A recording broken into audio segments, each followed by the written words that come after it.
Wassalatu wassalamu ala sayyidina Muhammadin asyrafil mursalin wa ala alihi wa sahbihi ajma'in. Subhanaka la ilma lana illa ma 'allamtana innaka antal alimul hakim wa tub 'alaina innaka antat tawwabur rahim wa taqabbal minna innaka antas samiul alim. Qala rabbi shrah li sadri wa yassir li amri wahlul 'uqdatam min lisani yafqahu qawli. Nawaitu ta'alluma wa ta'lima li fadada wal istifada wa tamassuka li kitabillah wa sunnati rasulih wa du'a ila al-huda wa dalala ala al-khair ibtigha'a mardatihi wa qurbihi wa thawabihi subhanahu wa ta'ala. Qala al-musannif rahimahullah ta'ala wa nafa'ana bihi wa bi'ulumihi wa amadana bi asrarid daurin amin.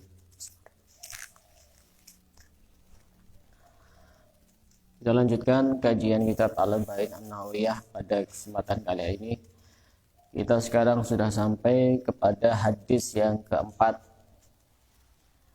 Al-Hadisur Rabi an Abi Abdurrahman Abdullah bin Ibni Mas'ud radhiyallahu ta'ala anhu. Hadis yang keempat diriwayatkan dari Abi Abdurrahman Abdullah bin Mas'ud radhiyallahu ta'ala anhu. Qala, Abdullah bin Mas'ud berkata, haddatsana Rasulullah sallallahu alaihi wasallam wa huwa shadiqul masduq. Aku diberi kabar oleh Rasulullah, sedangkan Rasulullah adalah orang yang as-shadiqul masduq, orang yang jujur dan yang dipercayai kejujurannya. Inna ahadakum yajma'u khalquhu fi batni ummihi arba'ina yawman nutfah. Sesungguhnya salah satu dari kalian dikumpulkan penciptaannya di dalam perut ibunya selama 40 hari menjadi nutfah, menjadi mani selama 40 hari. Tsumma yakunu alaqatan, kemudian misla dzalika, kemudian selama 40 hari yang berikutnya menjadi segumpal darah. Tsumma yakunu mudghatan misla dzalik, kemudian 40 hari berikutnya menjadi segumpal daging. Tsumma yursalu ilaihil malaku, kemudian Allah mengutus malaikat, fayanfukhu fihi ruh, kemudian ditugaskan untuk meniup ruh janin yang ada di dalam kandungan ibu itu, wa yu'maru bi arba'i kalimat, dan diperintahkan untuk menulis 4 kalimat. Bikat bi rizkihi, untuk mencatat rizkinya, wa ajalihi, dan ajalnya, wa amalihi, dan amalnya atau perbuatannya, wa syaqiyun aw sa'idun, dan disuruh mencatat apakah dia termasuk orang yang celaka atau termasuk orang yang beruntung.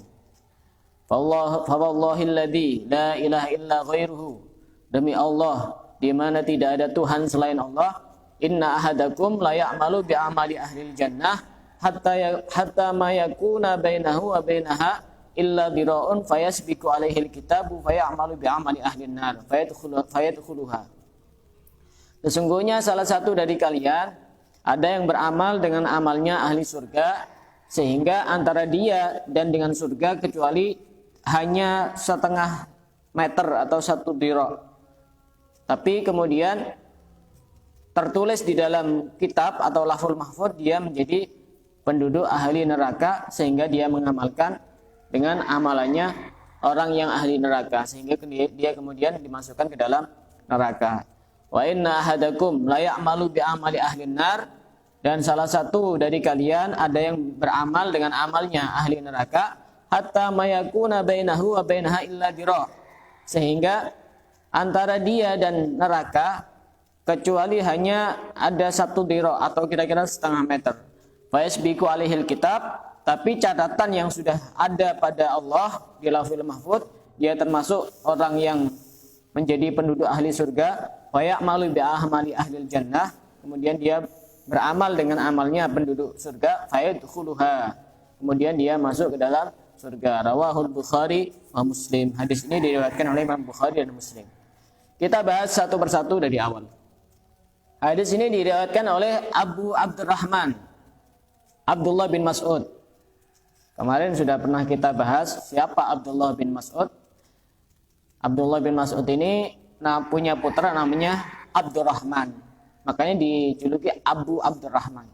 Sama seperti sahabat yang lain, Abdullah bin Umar, ya, itu punya putra namanya Abdurrahman. Sama seperti Abdullah bin Mas'ud. Abdullah bin Mas'ud ini adalah salah seorang sahabat yang ketika masih usia muda sudah masuk Islam di tangan Rasulullah. Yang pernah kita ceritakan pada pertemuan berikutnya, pada pertemuan sebelumnya, bahwa pada saat itu Rasulullah bersama Sayyidina Abu Bakar Siddiq sedang melakukan perjalanan. Kemudian di tengah-tengah perjalanan Rasulullah haus dan airnya habis. Sehingga kemudian Rasulullah ini bilang kepada Sayyidina Abu Bakar Siddiq, "Wahai Abu Bakar, seandainya ini ada air atau ada susu yang bisa kita minum, niscaya kita akan tidak kehausan lagi." Sehingga ketemu dengan Abdullah bin Mas'ud yang pada saat itu dia sedang menggembala kambing. Kemudian setelah ketemu dengan Abdullah bin Mas'ud, ditanya Abdullah bin Mas'ud itu, "Apakah engkau punya susu yang bisa kami minum?" Dijawab, "Iya, na'am. Akan tetapi kambing yang kami gembalakan ini bukan kambing kami sendiri. Akan tetapi ini adalah kambing tuan kami." Jadi orang itu kalau sudah catatannya itu bagus, dari awal sudah kelihatan. Itu kan bukan orang Islam. Tapi kemudian dijadikan Islam, tapi dari awal sudah kelihatan tuh kalau orang punya jiwa-jiwa baik itu sudah kelihatan. Bukan, karena ini bukan kambing saya. Apa akhirnya kata Rasulullah? "Apakah kamu punya kambing yang tidak keluar air susunya?" "Ya, ada." Akhirnya diambilkan kambing yang tidak keluar air susunya. Kemudian Rasulullah memegang itu kantong yang buat keluar susu itu dipegang oleh Rasulullah, dan tiba-tiba keluar susu yang begitu sangat banyak. Keluar dengan susu yang sangat banyak.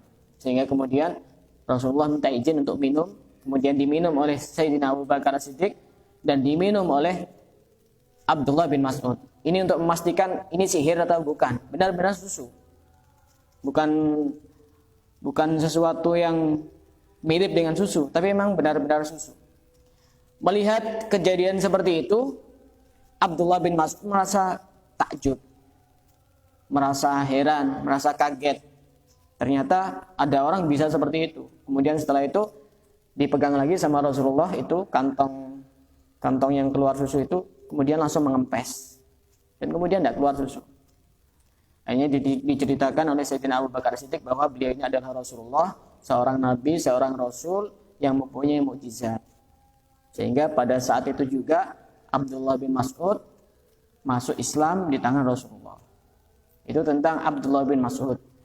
Dan Abdullah bin Mas'ud ini juga termasuk orang yang paling setia untuk mengabdi kepada Rasulullah. Abdullah bin Mas'ud ini postur tubuhnya kecil, orangnya pendek, kurus, pendek plus kurus. Kadang-kadang kan ada orang pendek tapi berisi. Tapi Abdullah bin Mas'ud ini pendek dan kurus. Sampai suatu ketika Abdullah bin Mas'ud ini setelah masuk Islam, Abdullah bin Mas'ud ini naik pohon arok namanya. Pohon arok itu pohon yang digunakan kayunya untuk siwak. Waktu naik itu di bawahnya ada sahabat-sahabat yang lain sedang lihat itu. Waktu naik di pohon itu tiba-tiba ada angin kencang. Terus Abdullah bin Mas'ud ini seakan-akan kebawa angin saking kurusnya. Kecil dan kurus sampai kemudian betisnya tersingkap, kelihatan kecil banget betisnya itu. Akhirnya sahabat itu ketawa semua. Ketawa dengan Abdullah bin Mas'ud yang mau kebawa angin terus kesingkap betisnya sangat kecil itu. Akhirnya Rasulullah bertanya kepada para sahabat, "Mimma tadhakun?" Kenapa kalian tertawa? Mereka menjawab, "Ya Rasulullah, min diqqati saqihi." Karena kecilnya betisnya Abdullah bin Mas'ud. Apa jawaban Rasulullah? "Walladzi nafsi biyadihi." Demi zat di mana jiwaku berada di dalam genggamannya, lahuma fil mizani asqalu min Uhud. Sungguh betisnya, kedua betisnya Abdullah bin Mas'ud ketika ditimbang besok pada hari kiamat lebih berat daripada gunung Uhud. Kita itu jangan gampang menilai orang dari penampilan, dari face. Kadang-kadang ada orang gempal, gagah, tinggi, berisi, tampan, cantik, bisa jadi derajatnya di sisi Allah kalah dengan orang-orang yang kelihatan biasa, jelek, gembrot, ya kayak tidak terurus gitu, tidak pakai penampilan-penampilan yang wah, bisa jadi kalah. Jangan suka melihat orang dari penampilannya. Kalau misalkan yang penting itu adalah penampilannya, menurut Allah mungkin yang masuk surga cuma yang cantik-cantik. Yang jelek-jelek tidak usah, minggir. Kalau seandainya yang dilihat Allah itu yang kaya, yang masuk surga khusus yang kaya-kaya. Yang miskin tidak usah, minggir. Nah, itu tentang Abdullah bin Mas'ud. Ini Abdullah bin Mas'ud pernah mendengar langsung dari Rasulullah bahwasanya Rasulullah itu as-sadiqul masduq, orang yang jujur dan dipercayai kejujurannya. Kenapa beliau menggelari Rasulullah dengan as-sadiqul masduq? Padahal Rasulullah punya banyak gelar. Al-Bashirun Nadir, As-Sirajul Munir, banyak. Kenapa kok kemudian Abdullah bin Mas'ud memberikan gelar Rasulullah As-Sadiqul Masduq, orang yang jujur dan dipercayai kejujurannya? Karena yang akan disampaikan ini adalah sesuatu yang gaib, sesuatu yang akal ini kadang tidak bisa untuk menerima, sulit untuk menerima. Apa itu kabar dari Rasulullah? Kata Abdullah bin Mas'ud menyampaikan kabar dari Rasulullah, sesungguhnya seseorang itu dikumpulkan di dalam perut ibunya selama 40 hari berupa mani. Jadi orang itu kalau sudah menikah, suami istri kemudian berhubungan, dan kemudian ada percampuran antara mani seorang laki-laki dengan perempuan, dan pada saat itu akan terjadilah proses asal-usul penciptaan manusia. Dan selama 40 hari itu masih berupa mani di dalam rahim ibunya, di dalam perut ibunya. Manusia itu tercipta dari sesuatu yang menjijikkan, berupa mani. Ada yang tidak jijik dengan mani. Mani kan jijik ya.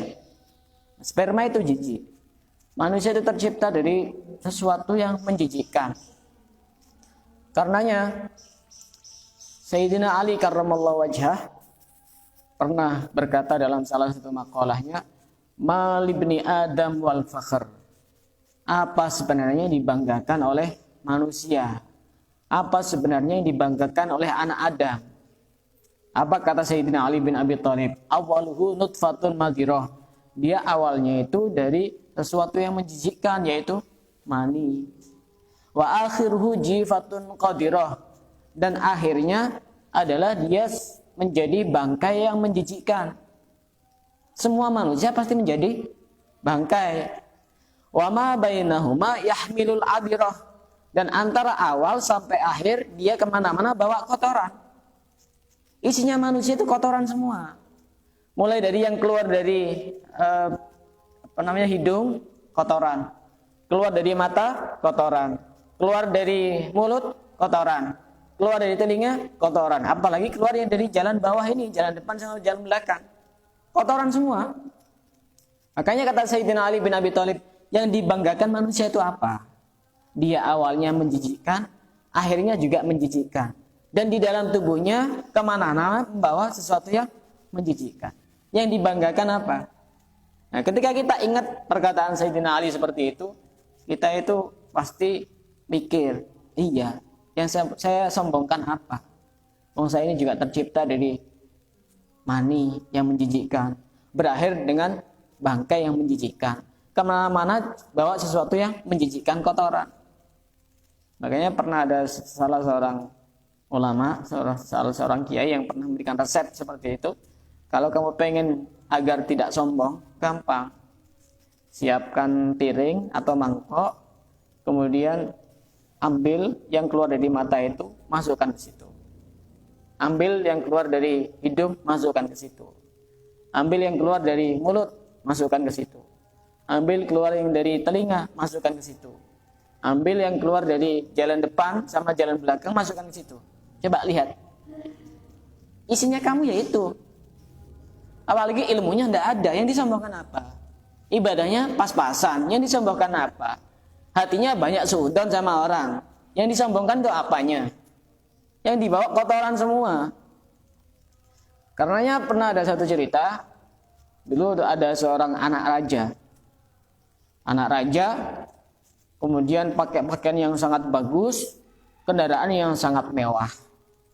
Pada saat berjalan seperti itu, anak raja itu tanya sama orang-orang yang melihat itu, "Ama ta'rifuni, apakah kamu tidak kenal saya?" Sombong. Dia ingin mengatakan bahwa saya ini adalah anak raja. Apa jawaban orang yang ditanya itu? "Demi Allah, saya tidak mengenalmu dengan sebaik-baiknya. Hanya saja aku mengenalmu dari sisi yang lain. Awwaluka nutfatun madhirah. Engkau awalmu adalah nutfah, mani yang menjijikkan. Wa akhiruka jifatun qadirah, dan akhirmu adalah sebagai bangkai yang menjijikkan. Wa anta ma'adzalika tahmilul adhirah, dan engkau juga membawa sesuatu yang menjijikkan, yaitu kotoran." Akhirnya anak raja itu tertunduk malu, dan kemudian pada saat itu dia berubah. "Oh iya, yang saya sombongkan apa? Kekayaan orang tua saya, rumah saya, kendaraan saya. Toh kenyataannya saya ini adalah semua menjijikkan. Apalagi tidak disertai dengan amal-amal yang soleh, amal-amal yang baik." Jadi kita tidak perlu sombong. Yang pantas untuk sombong itu Allah. Man takabbara wada'ahullah. Barang siapa yang dia takabur atau sombong, maka Allah akan merendahkan derajatnya. Orang sombong itu gampang dijatuhkan oleh orang lain. Kenapa? Karena orang ketika sombong itu kan dia tinggi hati. Sedangkan orang yang berada di posisi yang tinggi gampang dijatuhkan. Beda dengan orang tawadhu. Tawadhu itu tidak bisa dijatuhkan. Kenapa? Karena tawadhu itu rendah hati, posisinya di bawah. Yang bisa bukan dijatuhkan, tapi yang bisa justru diangkat sama Allah. Jadi kita tidak perlu untuk sombong. Yang kita sombongkan apa? Ilmu juga sedikit, amal ibadah kadang-kadang malas, kadang-kadang rajin, kadang-kadang tidak sama sekali. Puasa sunnah jarang-jarang, baca Quran jarang-jarang. Hati selalu suudzon, selalu iri, selalu dengki, selalu benci. Ini disombongkan apa? Yang kelihatan saja itu sudah tidak patut untuk disombongkan. Jadi pada dalam perut ibu itu selama 40 hari masih berupa mani. Itu awal proses penciptaan manusia. Kemudian 40 hari ke depan dia menjadi segumpal darah. 40 tambah 40 berapa? 80, segumpal darah. Setelah itu kemudian 40 hari berikutnya dia menjadi segumpal daging. 40 kali 3 berapa? 120. Berapa bulan? 3 bulan. 1 bulan berapa hari? 30 hari. Kalau 120 hari berapa bulan? 4 bulan. Tapi ini bahasanya pakai 40. Setelah 4 bulan, apa yang dilakukan oleh Allah? Allah mengutus malaikat untuk menulis. Allah mengutus malaikat untuk meniupkan ruh kepada bayi itu. Dan kemudian menentukan dengan ketentuan-ketentuan yang sudah ditentukan oleh Allah. Jadi orang itu kalau selamatan kehamilan yang bagus itu sebelum 4 bulan. Kadang-kadang di sebagian masyarakat kita selamatan itu 7 bulanan. Ya bukan berarti salah. Sama-sama benarnya. Kenapa harus sebelum 4 bulan? Karena setelah 4 bulan itu ruh sudah ditiupkan dan kemudian ditentukan rezekinya, ajalnya, amalnya, nasibnya, apakah dia beruntung atau orang celaka. Jadi dengan harapan sebelum 4 bulan itu kita berharap kepada Allah agar rezekinya rezeki yang baik, ajalnya ajal yang baik, amalnya amal-amal yang baik, dan nasibnya menjadi orang yang baik. Seperti itu. Kalaupun misalnya tradisi di masyarakatnya selamatan 7 bulan, ya tidak apa-apa, selamatan lagi. Itu. Jadi sebelum 4 bulan, misalnya kalau misalnya melanggar tradisi yang ada di masyarakat, ya minimal selamatan sekedarnya satu rumah, atau misalkan ngantarkan makanan ke siapa dengan niat untuk selamatan kandungannya itu. Nah, setelah sudah ditiupkan ruh, kemudian Allah memerintahkan malaikat untuk menulis rezekinya. Jadi rezeki kita itu sudah dicatat oleh Allah di Lauhil Mahfudz, sudah dicatat. Orang yang asalnya miskin tiba-tiba kaya, ya memang catatannya kayak gitu dulu.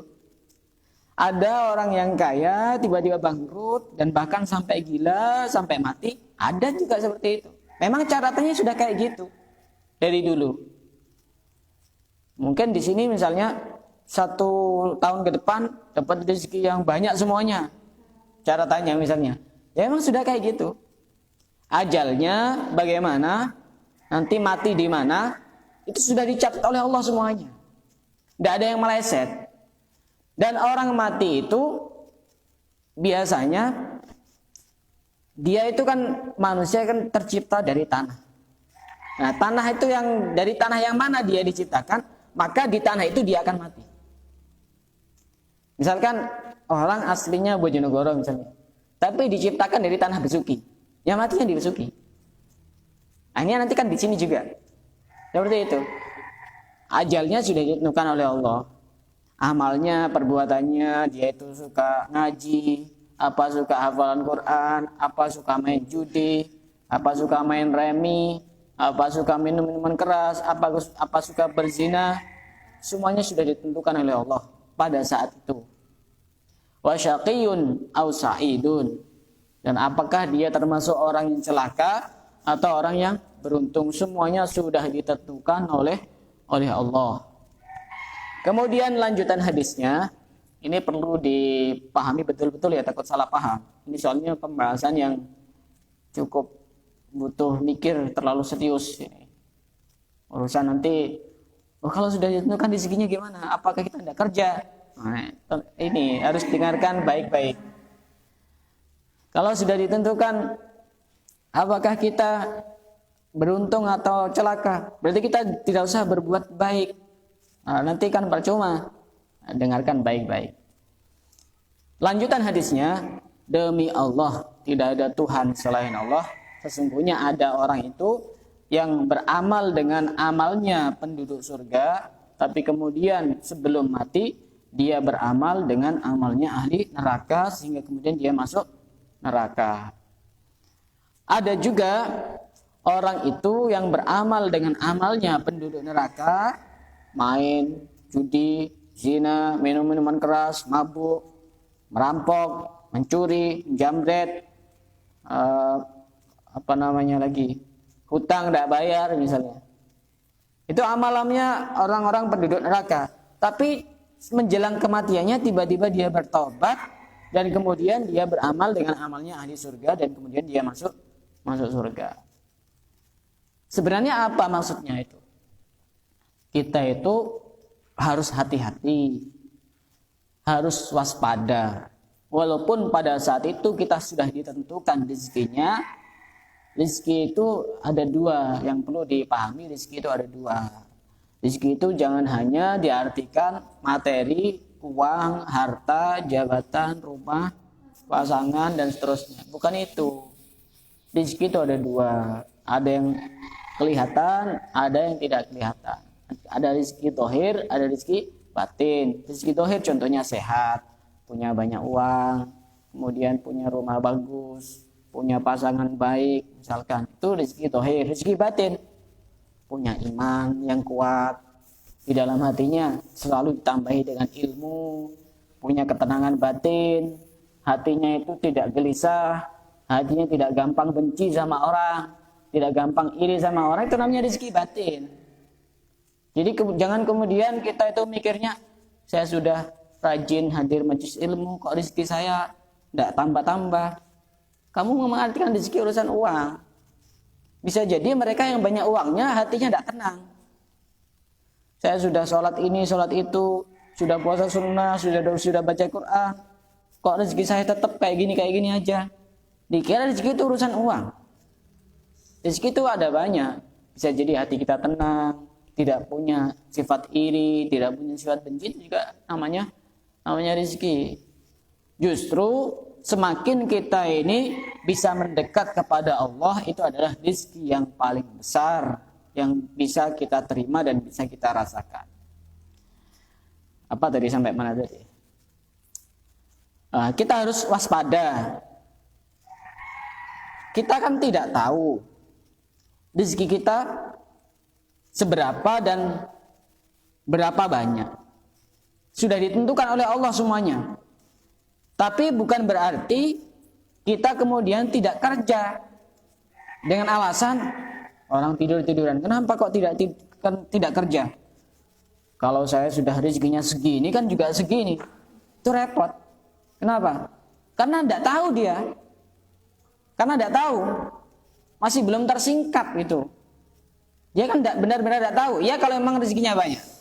Kalau rezekinya sedikit atau tidak dapat rezeki, bisa mati. Umur orang itu menyesuaikan dengan banyaknya rezekinya. Kalau rezekinya itu sudah dinikmati dan rezekinya sudah habis, orangnya itu juga ajalnya habis. Tanda orang itu kalau sudah mau mati, rezekinya mau habis. Berarti kalau rezeki kita itu masih banyak, insya Allah masih panjang umur. Soalnya belum nikah juga itu. Repot kan kalau. Jadi kita itu nanti sudah ditentukan oleh Allah di Lauhul Mahfuz sana. Nah, ditentukan jodohnya, jodoh yang baik semua. Jodoh yang soleh semuanya, jodoh yang pengertian gitu. Sudah ditentukan oleh Allah semuanya. Tapi kita itu harus tetap berusaha. Kenapa harus berusaha? Karena manusia diberi akal. Sudah ada, Allah sudah ngasih petunjuk mana jalan baik, mana jalan tidak baik. Kayak tadi itu kadang kita ini berpikir, oh itu kok ada orang melakukan amal-amal ahli neraka dari kecil sampai tua, tapi kemudian dia berubah melakukan amal-amal ahli surga, kemudian dia masuk surga. Berarti kalau gitu kan kita lebih baik beramal ahli neraka saja. Mungkin ada pemikiran seperti itu ya.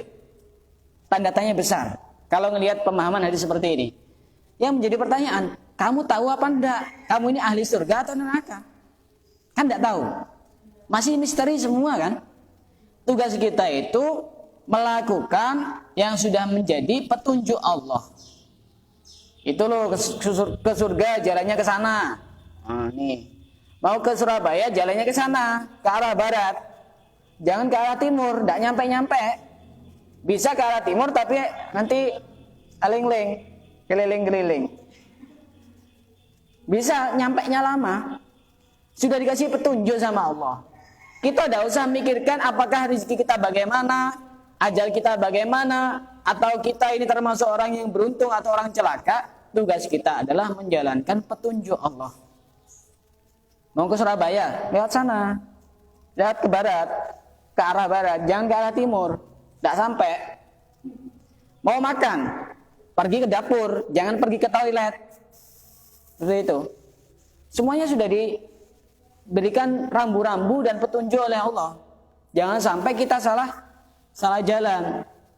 Kadang-kadang orang mikirnya itu tidak sama antara mikir urusan duniawi dengan mikir urusan akhirat. Kayak hadis tadi itu. Ya kalau kayak gitu kan mending kita melakukan amal yang tidak baik saja. Barangkali nanti kita bisa bertobat kemudian masuk surga. Tapi kita kan tidak tahu. Siapa yang bisa memastikan kamu penduduk surga? Siapa? Tidak ada yang tahu. Gurumu bukan. Orang tuamu bukan. Sahabatmu bukan. Apalagi mantanmu ya bukan juga. Siapa yang bisa ngasih tahu? Tidak ada yang bisa ngasih tahu. Jadi tugas kita itu adalah berusaha karena kita itu diberi akal. Dan usaha kita itu juga bagian dari takdir untuk menuju kepada takdir yang lain. Misalkan urusan jodoh. Jodoh itu kan sudah ditentukan sama Allah. Iya sudah ditentukan. Tapi kita diberi akal untuk bisa memilih. Jangan asal ada yang ngelamar terus kemudian diterima. Oh ini jodoh saya. Kita harus mempertimbangkan orangnya, bagaimana nasabnya, bagaimana wajahnya, kemudian bagaimana hartanya, dan bagaimana agamanya. Minimal kalau misalkan orangnya biasa, terus juga orang tidak terlalu kaya, kemudian dia itu juga nasabnya biasa, tapi agamanya bagus, maka ambil itu orang seperti itu. Jangan sampai diambil oleh orang lain, bahaya. Orang besar itu pasti terlahir dari orang-orang yang punya jiwa besar. Jangan diartikan orang besar itu yang terlahir dari tokoh-tokoh besar, bukan.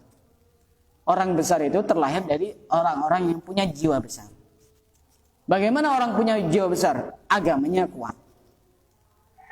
Agamanya kuat. Jadi itu urusan jodoh itu harus diskor. Misalnya ada dua orang ya. Misalnya ada dua orang. A sama B. A sama B. Kemudian dilihat dari wajahnya. Oh, ini nilainya sekian. Ini nilainya sekian, tulis. Nah, tulis. Nanti hasil akhir kan ada itu. Urusan kekayaannya. Oh, ini nilainya sekian. Ini nilainya sekian. Oh, nanti kan ini dibandingkan itu. Kemudian urusan nasabnya. Ini sekian, ini sekian. Ini kecil misalnya. Ini ada yang kecil semuanya. Nilainya kecil semua. Giliran agamanya ini bagus, gede semuanya. Akhirnya nilainya gede. Yang nilainya besar itu yang diambil itu. Nah, jadi seperti itu, ada skornya. Jangan asal-asalan. Ini urusan antara hidup dan mati ini. Yang membawa kamu itu untuk menuju surga. Jadi memang itu semuanya misteri. Rezeki kita berapa dan rezeki kita seberapa banyak itu memang misteri. Tapi bukan berarti kemudian kita berpangku tangan, tidur-tiduran, tidak kerja. Kita tidak tahu. Kadang-kadang dibeda-bedakan antara memikirkan urusan hadis seperti ini, urusan akhirat dengan urusan dunia. Coba seandainya orang mikir dengan pemikiran seperti itu. Kasih makanan di depannya, kemudian dia bilang, saya nanti kalau takdirnya kenyang, ya juga bakal kenyang. Tidak kira kenyang.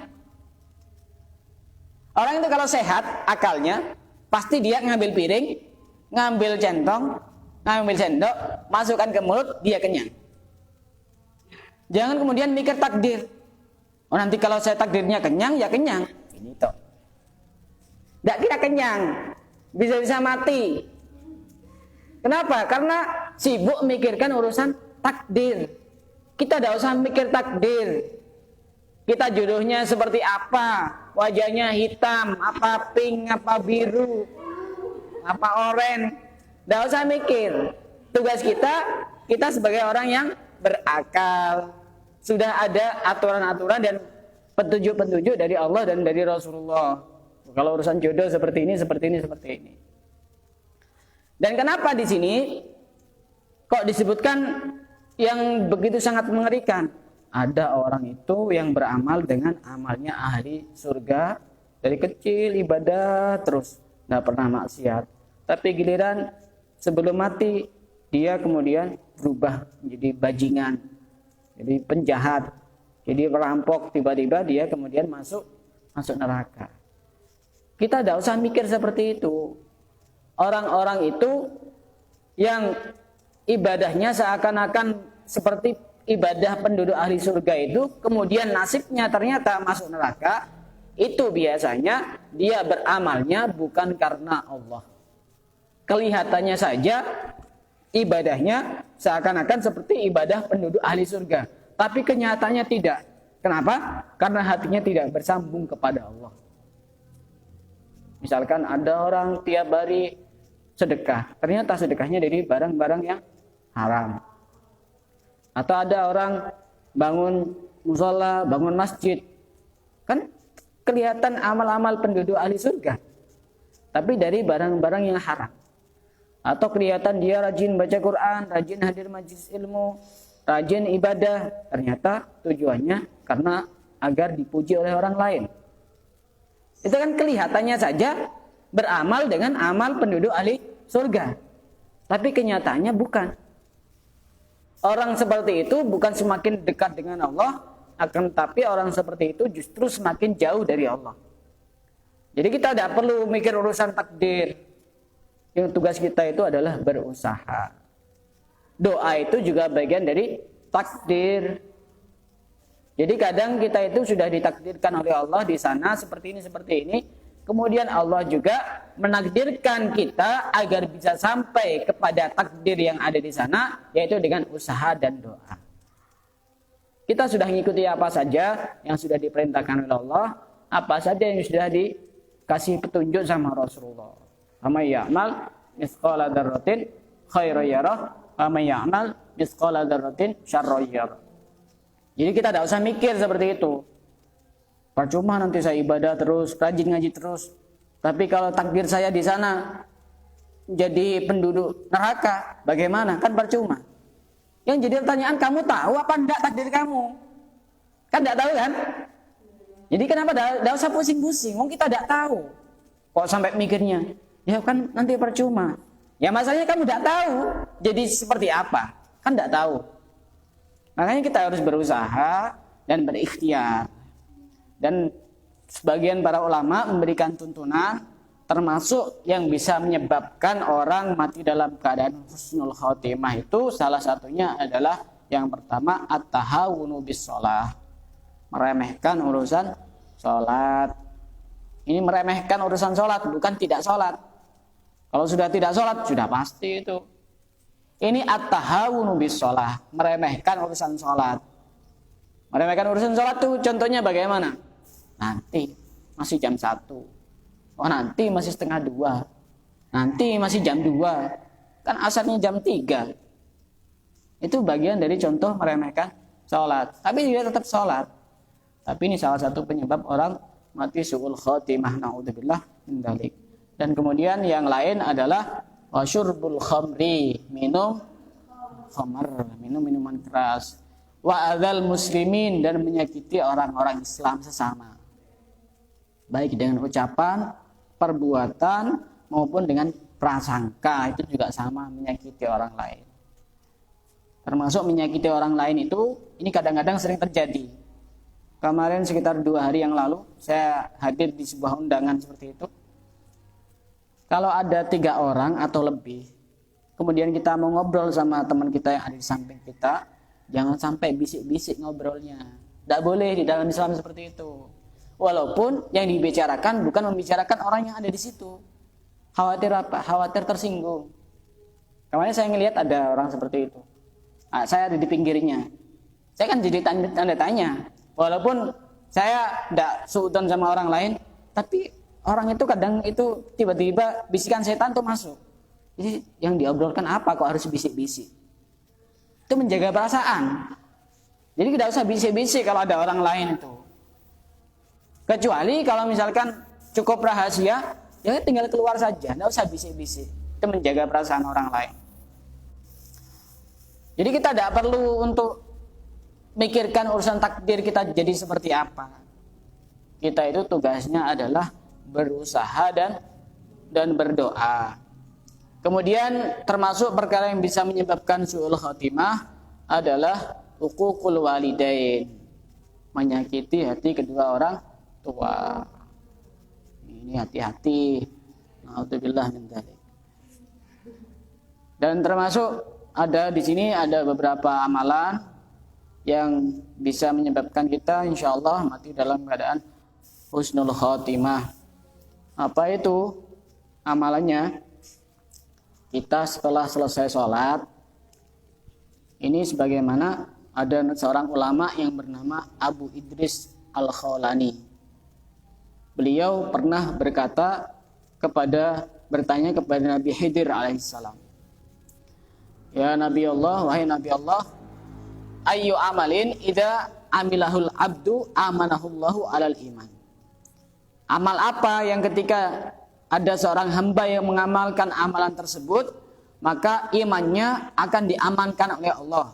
Artinya dia mati dalam keadaan masih beriman dan imannya tidak hilang. Berarti mati dalam keadaan husnul khotimah. Akhirnya apa? Nabi Khidir ini berkata kepada Abu Idris Al-Khawlani, aku pernah menjumpai 100.000 nabi. Dan kemudian aku bertanya kepada mereka tentang apa yang kamu tanyakan.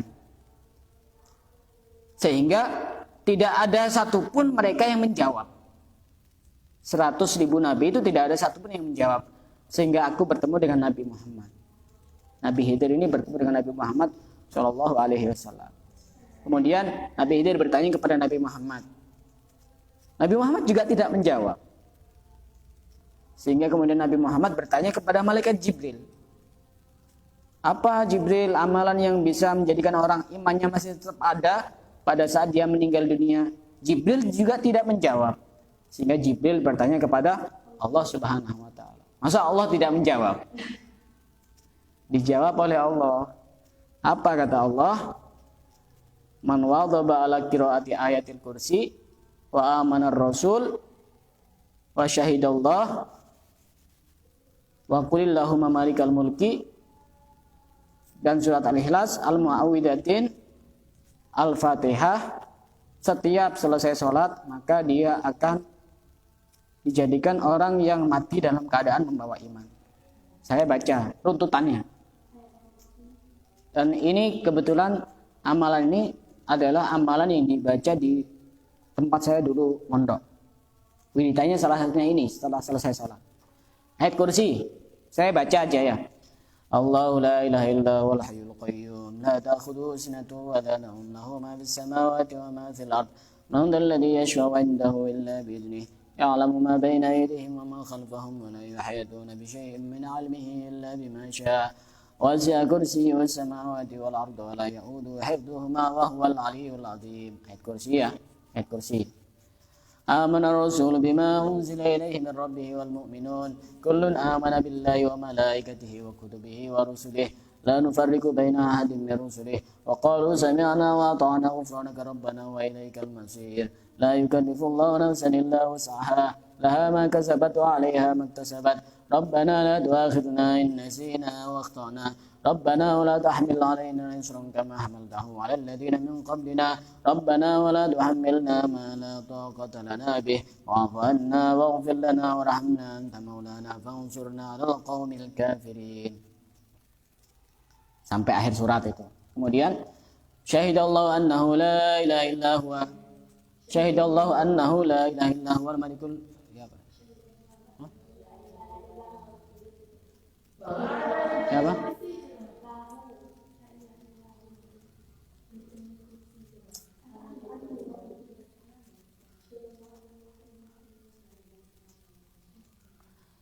Lupa saya, kok tiba-tiba lupa. Itu surat Ali Imran ayat 18. Surat Ali Imran ayat 18. Tulis saja surat Ali Imran ayat 18 sampai Al-Islam.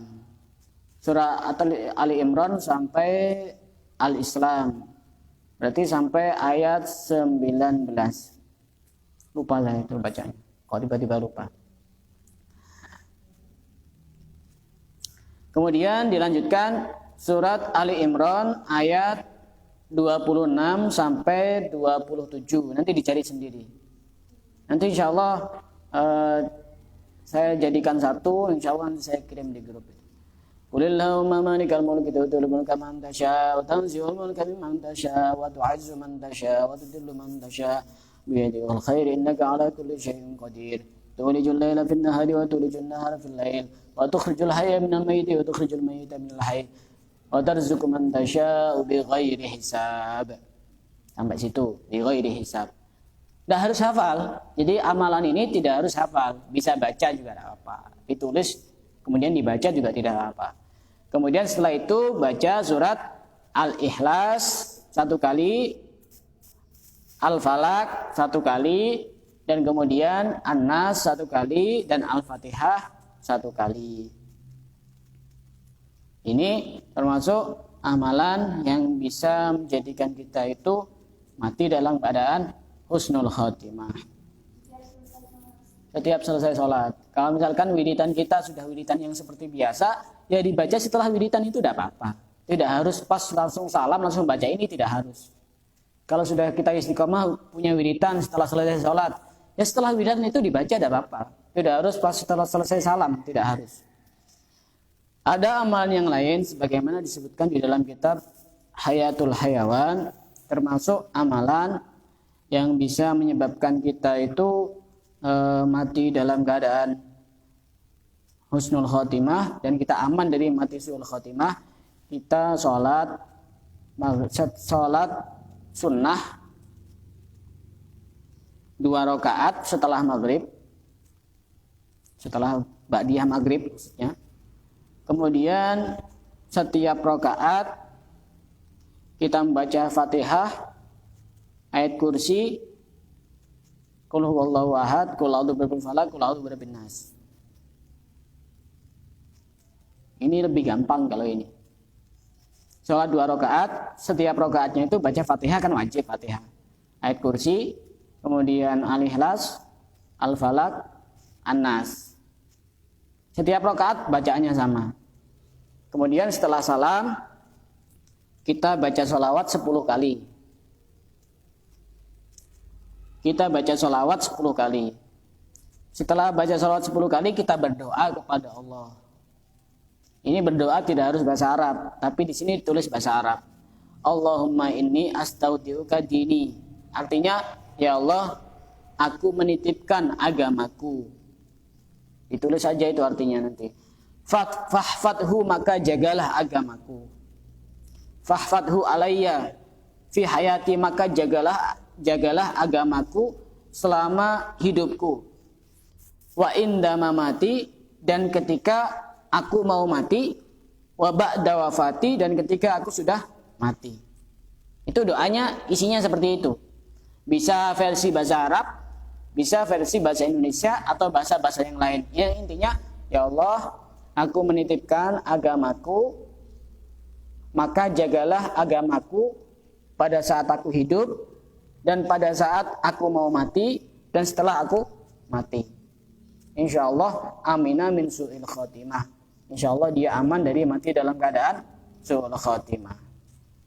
Ini tentang hadis yang keempat yang cukup mengerikan, tapi tugas kita bukan untuk memikirkan takdir kita bagaimana, tapi tugas kita adalah melakukan apa-apa yang sudah diperintahkan oleh Allah. Sudah ada petunjuknya semuanya.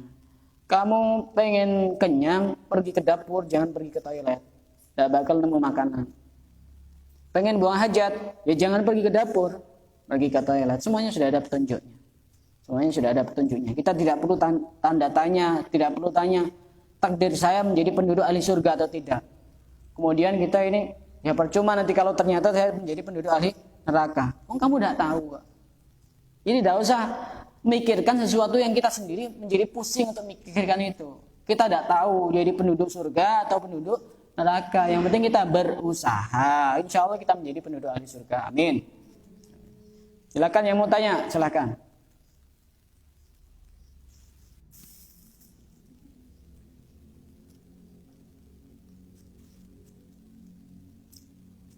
Silakan yang mau bertanya.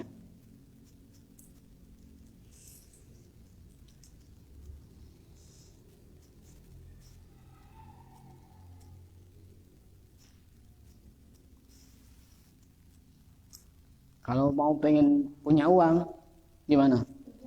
Kerja. Kerja itu juga bagian dari takdir Allah juga. Berjalan dari satu takdir menuju ke takdir yang lain. Tapi urusan takdir ini kita tidak boleh mengaitkan dengan perbuatan maksiat. Misalkan setelah minum minuman keras, kenapa kamu kok minum? Ini adalah takdir gundulmu. Kita tidak punya adab sama Allah. Walaupun kenyataannya semuanya itu dari Allah.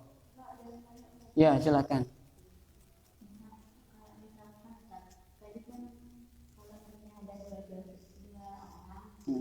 Bukan 2 jodoh, belum jadi jodohnya.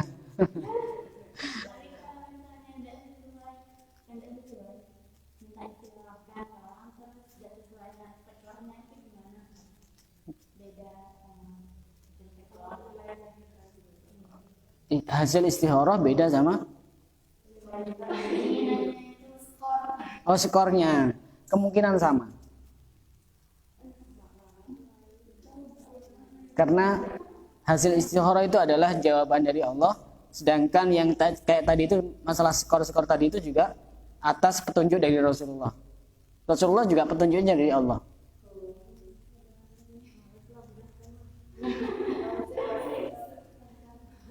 Jadi harus benar-benar selektif.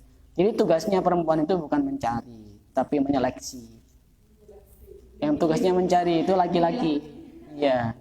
Tugas perempuan itu punya hak penuh untuk menyeleksi. Oh ini lewat, ini. Tapi jangan banyak-banyak semuanya lewat.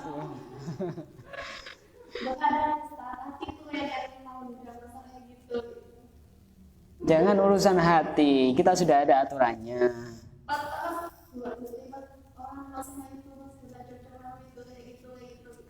Jangan memikirkan sesuatu yang tidak pasti. Mikirkan yang pasti-pasti aja, yang sudah ada petunjuk dari Rasulullah. Orang kalau ngambil sama orang yang baik agamanya, insya Allah baik semuanya. Iya. Jangan kemudian nyari orang yang banyak uangnya. Banyak orang yang banyak uangnya tapi dia tidak bahagia, banyak. Karena banyak uangnya akhirnya dia berbagi bahagia juga kepada yang lain. Karena banyak uangnya. Tapi kalau orang banyak agamanya, dia kan ada pengontrol untuk dia melakukan hal-hal yang bisa menyakiti kepada pasangannya. Karena ada ilmunya. Bagaimanapun yang paling banyak agamanya itu yang perlu untuk diambil. Apalagi lengkap. Sudah wajahnya itu bagus, ganteng, orangnya kaya, nasabnya bagus. Insya Allah nanti ini kayak gitu semua. Kemudian ilmunya banyak, agamanya baik. Masya Allah itu. Tapi jarang-jarang. Jarang orang yang lengkap kayak gitu. Kita tidak usah cari yang sempurna. Kalau kita cari yang sempurna, kita akan menjomblo selamanya. Nggak ada orang sempurna itu. Pasti ada kekurangan-kekurangannya. Saya dulu punya teman di pondok itu. Dia orangnya biasa. Juga dari keluarga biasa. Tapi suaranya merdunya luar biasa. Punya kelebihan. Ada orangnya ganteng, kaya. Tapi biasa-biasa, tidak pinter. Setiap orang itu punya kekurangan dan kelebihan masing-masing. Dan fungsi untuk adanya pasangan dalam hidup itu antara kekurangan dan kelebihan ini bisa menyempurnakan satu dengan yang lain. Ini punya kekurangan ini disempurnakan dengan ini. Ini punya kekurangan ini disempurnakan dengan ini. Allah sudah ngaturnya sudah luar biasa. Sangat rapi sekali. Kenapa kok ini kok dapat seperti ini? Sudah ditentukan oleh Allah sebegitu rapinya sejak zaman dahulu. Kadang-kadang orang kaya dapat orang biasa. Sudah ditentukan sama Allah. Biar yang kaya tidak gampang sombong dan seterusnya. Sudah ditentukan sama Allah. Kita tidak usah mikirkan urusan takdir, jodoh saya seperti apa. Nanti tidur-tiduran, nanti ada jodoh keluar dari genteng. Bukan bidadari itu namanya. Bisa yang lain itu keluar dari genteng. Saya kira cukup sampai di sini. Kita lanjutkan pertemuan besok. Allahu a'lam bishawab.